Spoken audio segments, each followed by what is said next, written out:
Hello, scholars. Today I'm reading Rhino in the House by Daniel Kirk, the true story of saving Samaya.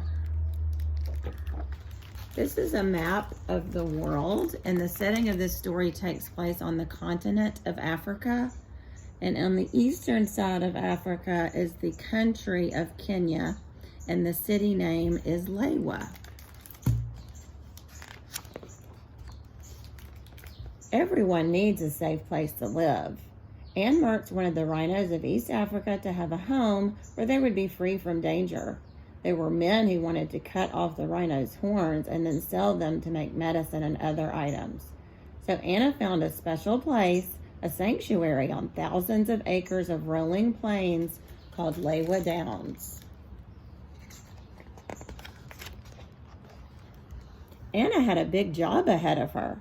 She had to hire workers to build fences and roads, and guards were needed to protect the land. As the work began, she kept a close eye on the rhinos that came to live in her sanctuary. One day, Anna saw a rhino calf whose mother was not taking care of it. The infant was weak and clearly not well.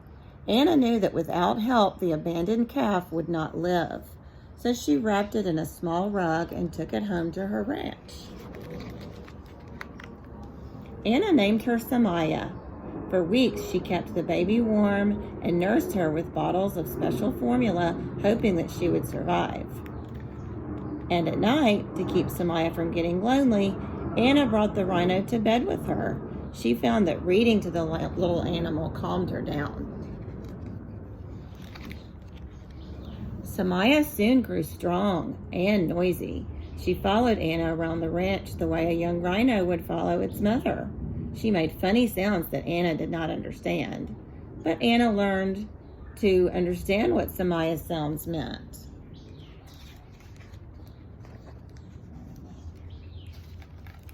Anna loved Samaya, but she tried not to treat her like a pet. It was important that the little rhino learn to be free and not depend on humans for survival. Anna knew she would have to help Samaya develop the skills she needed to live in the wild. Samaya liked to play with Anna's dogs, but she had to get used to the zebras, giraffes, oxpeckers, and other animals that shared her home. Every day, Anna and Samaya went for long walks so the rhino could learn about her world and discover the food that wild rhinos eat. Sometimes as Samaya followed Anna, she would take Anna's fingers in her mouth. And as she grew bigger, Samaya would often be the leader, offering her tail for Anna to hold. Samaya was a gentle creature, full of curiosity and intelligence.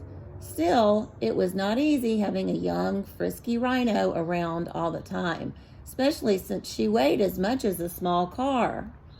Samaya learned how to open gates, and she would clump into the garden or house. She celebrated her 3rd birthday by eating Anna's hat. One night while Anna was in the bath, she heard the door open quietly and then the sound, hoo, hoo, hoo. Anna had to slip out of the tub quickly to prevent the rhino from climbing in with her. Another time, Samaya sneaked into the house and became wedged in the doorway. Anna had to grease the rhino with a gallon of cooking oil so she could back out and escape. By the time Samaya was fully grown, she was spending most of her days and nights with the other rhinos on Lewa Downs. But she often returned to visit Anna and to join her for walks in the sanctuary. Samaya led the way, always ready to protect the woman that had raised her. Sometimes they would rest together by a pond in a hidden gorge below the ranch. In the sanctuary she had created, Anna found a special friendship with Samaya, and the love and trust between them never faltered. The end. Boys and girls, I'd like to encourage you to brainstorm for ideas for what you could do to help endangered animals around the world. Thanks for listening.